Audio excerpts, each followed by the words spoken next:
시계는 새벽 4시 37분을 가리키고 있었다. 사형 집행까지 불과 몇 시간. 차가운 독방에서 마지막 밤을 보내며 나는 단 하나의 소원을 빌었다. 백호만 한 번 더 볼 수 있다면. 그때 복도에서 급한 발소리와 함께 요란한 목소리가 들려왔다. 집행 중지. 지금 당장 멈추세요. 철문이 열리고 검사와 교도소장이 들어왔다. 그들 뒤로 한 마리 진돗개가 달려들어 내게 안겼다. 백호였다. 김태준 씨, 당신은 무죄입니다. 검사가 내밀어 보인 증거 영상. 8년간 감춰져 있던 진실이 백호의 목줄에서 발견된 것이다. 누구도 믿지 않았던 그 순간까지 백호만은 끝까지 주인을 지켰다. 사형 집행을 몇 시간 앞두고 기적처럼 밝혀진 충격적인 진실의 이야기가 지금 시작된다. 대전 교도소 6동 13번 독방. 여기서 나는 인생의 마지막 날을 맞이하고 있었다. 벽시계가 새벽 4시 47분을 가리키고 있었다. 창문 없는 좁은 독방에는 딱딱한 침대와 변기, 바랜 거울이 전부였다. 거울에 비친 내 얼굴은 8년 전과는 전혀 달랐다. 37의 나이지만 쉬는 되어 보였다. 오랜 수감 생활이 만들어낸 깊은 주름과 공허한 눈빛이 낯설게 느껴졌다. 김 씨, 아침은 드시겠습니까? 교도관 박준호가 작은 창을 통해 물었다. 필요 없어요. 무덤덤하게 대답했다. 박 교도관은 잠시 머뭇거리며 나를 바라봤다. 그는 내가 무고하다고 믿는 몇 안 되는 사람 중 하나였다. 8년이란 시간 동안 함께한 그는 이제 마지막 임무를 수행해야 하는 괴로움이 역력했다. 내가 어떻게 이곳에 오게 됐는지는 여전히 악몽처럼 느껴졌다. 8년 전 나는 국립과학수사연구원의 유망한 범죄 심리학자였다. 한강 연쇄 살인 사건을 담당하던 중 핵심 증거물이 보관된 증거실에서 피로 범벅이 된 채 선배 연구원 최진석 박사가 살해당한 채 발견됐다. 마침 그날 밤 나는 혼자 증거실에 남아 있었고 그곳에서 발견된 내 지문과 혈흔이 결정적 증거가 되어 체포됐다. 하지만 나는 진실을 알고 있었다. 진짜 살인범은 대기업 오너 3세 장하준이었다. 그는 자신의 범행을 은폐하기 위해 증거를 조작하고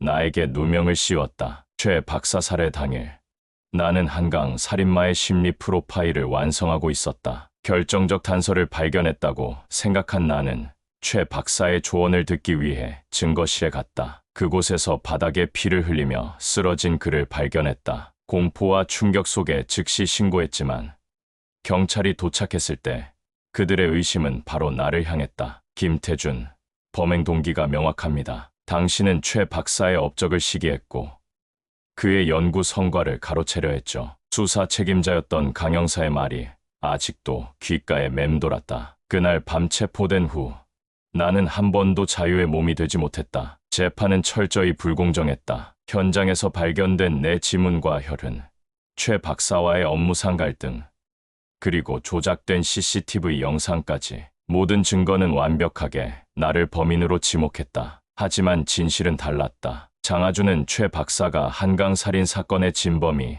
자신임을 알아차리자 그를 살해한 것이었다. 그는 자신의 권력과 배경을 이용해 증거를 조작하고 나에게 누명을 씌웠다. 수많은 항소와 상고를 거쳤지만 대법원까지 모두 기각됐다. 결국 사형 선고가 확정됐고 오늘이 그 집행일이었다. 오전 9시.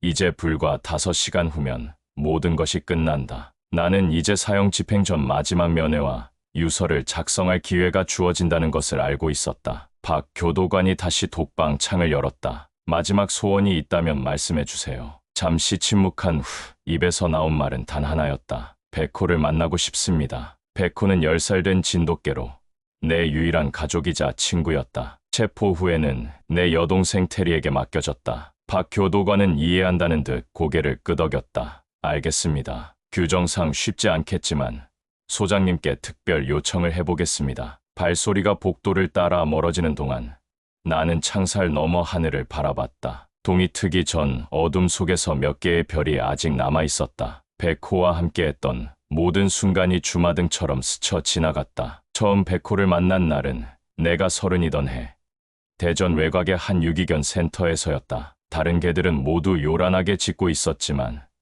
백호만은 조용히 나를 바라보고 있었다. 그 순간 우리는 서로에게 필요한 존재임을 알았다. 매일 새벽 백호는 내 침대 위로 올라와 얼굴을 핥아 깨웠다. 퇴근 후에는 함께 금강변을 산책했고 주말이면 계룡산으로 하이킹을 갔다. 백호에게는 작은 배낭을 매게 해 물과 간식을 직접 나르게 했다. 그런 순간들이 이제는 다시는 돌아오지 않을 추억이 되었다. 가장 후회되는 것은 그날 밤 증거실에 간 것이었다. 그 선택만 없었더라면 지금쯤 나는 백호와 함께 평범한 일상을 보내고 있었을 것이다. 독방의 침묵 속에서 문득 백호의 짖는 소리가 들리는 것 같았다. 하지만 그건 내 머릿속 환청에 불과했다. 내 마음이 절실히 그리워하는 소리였을 뿐 이제 와서 원망해봐야 소용없었다. 다만 백호만큼은 마지막으로 보고 싶었다. 그 충성스러운 눈빛을 보고 부드러운 털을 쓰다듬고 마지막 작별 인사를 하고 싶었다. 그것만이 내 유일한 소원이었다. 창 밖으로 어둠이 서서히 걷히기 시작했다. 새로운 하루가 시작되고 있었지만 내게는 마지막 날이 될 것이다. 백호를 볼 수 있을까? 불안한 마음으로 교도관의 귀환을 기다렸다. 시간은 아침 5시를 가리켰다. 집행까지 4시간. 새벽 전화벨 소리에 잠에서 깨어난 테리는 시계를 보았다. 5시 10분. 화면에 대전교도소라는 발신 번호가 떴고 그 순간 가슴이 철렁 내려앉았다. 김태리 씨 되십니까? 대전교도소에서 연락드립니다. 떨리는 목소리로 대답했다. 네, 맞습니다. 김태준 수감자의 마지막 소원이 반려견 백호를 만나는 것입니다. 가능한 빨리 데려와 주실 수 있으신지요? 8시까지 도착하셔야 합니다. 가슴이 아프게 조여들었다. 오빠의 마지막 소원이 백호를 보는 것이라니. 전화를 끊고 백호를 찾기 위해 거실로 향했다. 하지만 백호의 평소 자리는 비어 있었다. 집 안을 뒤져봐도 백호는 어디에도 없었다. 현관문을 확인하니 작은 틈으로 열려 있었다. 어젯밤 산책 후 문을 제대로 닫지 않은 것이다. 급하게 옷을 갈아입고 밖으로 나섰다. 아파트 주변을 돌며 백호를 불렀지만 응답이 없었다. 초조한 마음에 경찰인 친구 민준에게 연락했다. 그는 오빠의 사건을 의심하고 있었고 백호를 돌보는 것을 도와주곤 했다. 30분 후 민준이 도착했다. 백호가 평소에 어디로 가는 것을 좋아했지? 금강 수변공원으로 갔어. 오빠가 항상 퇴근 후 거기서 백호와 산책했거든. 우리는 수변공원으로 향했다. 새벽 안개가 강물 위에 몽환적으로 피어오르고 있었다. 민준과 나눠서 찾기로 했다. 20분 후 민준에게서 전화가 왔다. 테리야, 공원 동쪽 원형 파빌리온 근처에서 백호를 찾았어. 급히 그쪽으로 달려갔다. 공원 동쪽 끝. 강을 내려다보는 나무 데크 위에서 백호가 무언가를 물고 있었다. 나를 보자 백호는 꼬리를 흔들며 달려왔다. 백호의 입에는 작은 방수 케이스가 물려 있었다. 눈물이 핑 돌았다. 백호를 꼭 안아주었지만 백호는 계속해서 그 케이스를 내 무릎 위에 올려놓았다. 민준이 케이스를 열었다. 안에는 작은 메모리 카드와 손으로 쓴 쪽지가 들어 있었다. 이거 오빠 필체야. 쪽지에는 이렇게 적혀 있었다. 이 카드에는 증거실 천장에 설치된 숨겨진 카메라 영상이 있다. 최 박사는 한강 살인마가 장하준임을 알아냈고 그가 증거실에 와서 최 박사를 살해했다. 나는 그 장면을 목격했지만 장하준이 날 발견하기 전에 화장실로 숨었다. 그가 떠난 후 이 영상을 백업했고 내 체포가 임박함을 알아 급히 이 증거를 백호의 특수 목줄에 숨겼다. 메모에는 더 자세한 내용이 있었다. 나는 이 증거를 제출하려 했지만 체포 직후 변호인과의 첫 접견에서 변호사가 장하준의 측근임을 알게 됐다. 그는 내 말을 듣고 그런 증거는 없어질 것이라며 협박했다. 비밀리에 다른 변호사를 선임하려 했으나 교도소 내 통신이 감시되는 상황에서 누구도 믿을 수 없었다. 내가 믿을 수 있는 건 백호뿐이었다. 테리에게 백호의 목줄에 중요한 것이 있다고 여러 번 암시했지만 면회 감시 때문에 직접적으로 말할 수 없었다. 백호가 언젠가 이 증거를 드러내길 바랄 뿐이다. 내 시간이 얼마 남지 않았음을 안다. 민주는 노트북으로 메모리 카드를 재생했다. 화면에는 증거실 천장에서 내려다본 시야가 펼쳐졌다. 우리는 충격적인 장면을 목격했다. 최 박사가 컴퓨터 앞에 앉아 있었다. 장하준이 증거실에 들어와 그에게 접근했다. 둘 사이의 격렬한 대화 후 갑자기 장하준이 증거물 보관함에서 꺼낸 칼로 최 박사를 공격했다. 영상은 장하준이 현장을 정리하고 내 연구실에서 가져온 물건들을 흔적으로 남기는 장면까지 담고 있었다. 또한 화장실 문이 살짝 열리고 그 사이로 내가 모든 장면을 지켜보는 모습도 있었다. 장하준이 떠난 후 내가 나와서 비밀 카메라 영상을 복사하는 장면까지 기록되어 있었다. 민주는 눈을 크게 뜨고 영상을 지켜봤다. 이건 명백한 증거야. 태준이 형이 무죄라는 걸 증명할 수 있어. 나는 눈물을 참을 수 없었다. 어떻게 백호가 이 케이스를 물고 나타난 거지? 오빠가 체포된 지 8년이나 지났는데. 민주는 분석적으로 말했다. 백호가 목줄의 비밀을 8년 동안 간직하고 있었던 거야. 하지만 왜 하필 오늘 이 케이스를 물고 나왔을까? 테리가 깊은 생각에 잠겼다. 어제 저녁 뉴스에서 오빠의 사형 집행 날짜를 보도했어. 백호가 TV 앞에 앉아 이상하게 짖더라고. 그때는 그냥 평소처럼 산책하자고 하는 줄 알았는데. 민준이 눈을 크게 떴다. 그럼 백호가 뉴스를 이해했다는 거야. 주인이 위험하다는 것을. 테리는 백호를 바라봤다. 진돗개의 주인에 대한 충성심은 전설적이잖아. 어쩌면 정말로 이해했을지도. 어쨌든 지금은 이 증거를 바로 검찰에 전달해야 해. 시간이 없어. 우리는 백호를 데리고 급히 대전 지방검찰청으로 향했다. 차 안에서 백호를 안고 있는 동안 마음은 전율로 가득 찼다. 백호를 더욱 꼭 안았다. 8년간 이 비밀을 품고 있었다니. 그것도 모두 주인을 구하기 위해서. 백호야.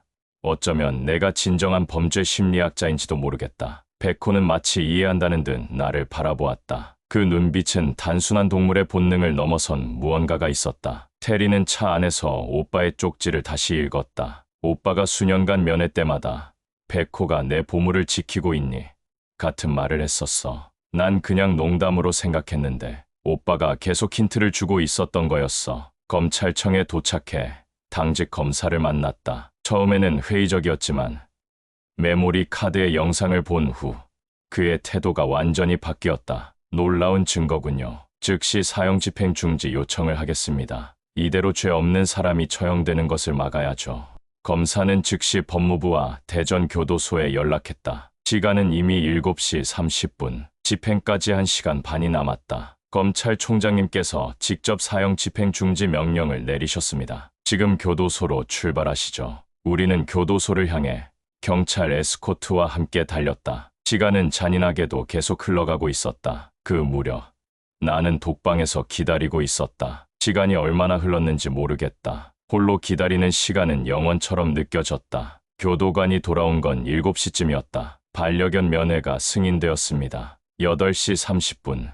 집행 30분 전에 특별면회실에서 만날 수 있습니다. 가슴이 철렁 내려앉았다. 마지막으로 백호를 볼 수 있다는 기쁨과 이별의 슬픔이 교차했다. 간신히 고마움을 표현했다. 8시가 되자 2명의 교도관이 와서 나를 특별면회실로 데려갔다. 손목과 발목에 쇠사슬을 채운 채로 복도를 걸었다. 가슴은 점점 더 빠르게 뛰기 시작했다. 면회객이 도착했습니다. 면회실에 들어서자 유리창 너머로 테리와 백호가 기다리고 있었다. 눈시울이 뜨거워졌다. 백호야. 목소리가 떨렸다. 특별 허가로 백호가 유리창 사이의 작은 공간을 통해 달려왔다. 따뜻한 체온과 익숙한 냄새를 느끼며 눈물이 쏟아졌다. 쇠사슬 때문에 자유롭게 안을 수 없어 더욱 가슴이 아팠다. 오빠. 테리의 눈에도 눈물이 가득했다. 그런데 예상치 못한 말이 그녀의 입에서 흘러나왔다. 백호가 증거를 찾았어. 검찰에서 사형 집행 중지 명령을 내렸대. 내 귀를 의심했다. 그때 면회실 문이 열리고 검사와 교도소장 그리고 민준이 급히 들어왔다. 김태준 씨, 집행이 중지되었습니다. 새로운 증거가 발견되어 재심이 결정되었습니다. 모든 것이 꿈 같았다. 무릎이 저절로 꺾였다. 8년 동안의 고통과 절망이 순간에 사라지는 느낌이었다. 백호가 달려와 내 얼굴을 핥았다. 그제서야 현실임을 실감했다. 백호야, 내가 나를 살렸구나. 검사가 설명을 이어갔다. 메모리 카드의 영상은 완벽한 증거입니다. 장하준에 대한 체포영장이 발부되었고 귀하에 즉시 석방이 결정되었습니다. 교도소장은 당황한 표정으로 물었다. 그런데 어떻게 8년 동안이나 이 증거를 제출하지 않으셨습니까? 민준이 나서서 쪽지의 내용을 설명했다. 태준 씨가 체포 직후 국선 변호인이 장하준의 사람이라는 것을 알았고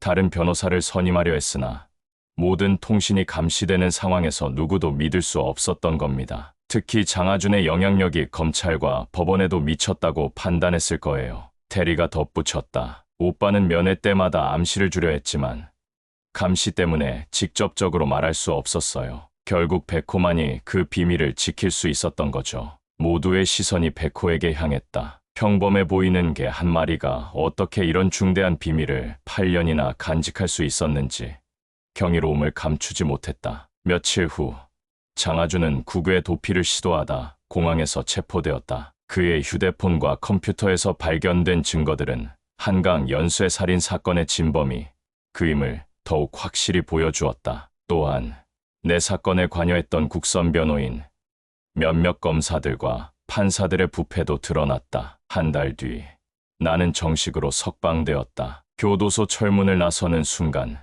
백호가 가장 먼저 달려와 반겨주었다. 테리와 민준도 함께 환영해 주었다. 돌아와서 정말 다행이야, 오빠. 테리가 눈물을 흘리며 말했다. 모두 백호 덕분이야. 나는 백호를 꼭 안았다. 내가 아니었다면 오늘 나는 이 세상 사람이 아니었을 거야. 석방 후 처음 집에 돌아왔을 때의 느낌은 말로 표현할 수 없었다. 낯설면서도 익숙한, 믿기지 않는 현실 같았다. 내 방은 그대로 보존되어 있었다. 테리는 내가 돌아올 것이라 믿고 8년 동안 내 방을 그대로 두었다고 했다. 처음에는 백호가 오빠 방에서 나가려 하지 않았어. 몇 달 동안 오빠 침대에서만 자려고 했지. 나중에는 내가 백호를 내 방에서 재우도록 설득했어. 그날 밤 백호는 다시 내 침대 위로 올라왔다. 8년 만에 처음으로 백호의 따뜻한 체온을 옆에 느끼며 잠드는 기분은 천국이 따로 없었다. 재심 공판이 열린 것은 석방된 지 3개월 후였다. 법정에 들어서니 긴장감이 온몸에 감돌았지만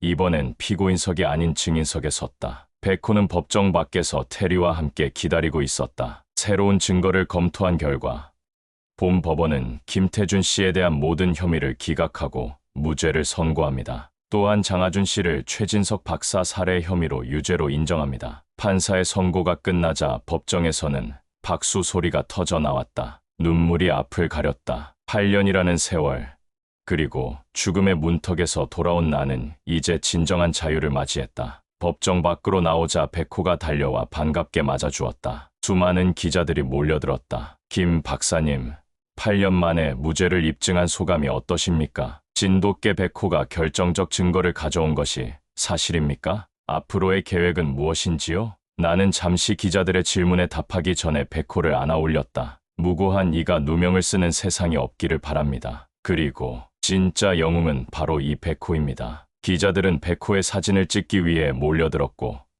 백호는 그저 평소처럼 내 곁을 지키고 있었다. 그날 밤 뉴스는 한 마리 개가 밝혀낸 사법 시스템의 오류라는 헤드라인으로 도배되었다. 그날 저녁 테리의 집에서 백호와 함께 보낸 시간은 그 어느 때보다 소중했다. 서재에 앉아 창밖을 바라보며 생각에 잠겼다. 오빠, 생각해보니까 참 신기해. 테리가 커피를 내려놓으며 말했다. 백호가 그 비밀을 8년이나 간직하고 있다가 하필 오빠의 마지막 날에 스스로 공원에 가서 그 케이스를 물고 나왔다니. 민준이 덧붙였다. 동물학자들에 따르면 개들은 주인의 위험을 감지하는 특별한 감각이 있대. 백호는 태준이 형의 마지막 날이라는 것을 어떻게든 알았던 거야. 나는 백호의 머리를 쓰다듬었다. 과학적으로 설명할 수 없는 일들이 많지. 하지만 내가 아는 건 백호의 충성심이 내 목숨을 구했다는 거야. 몇 주 후 나는 국립과학수사연구원으로 복직되었다. 첫날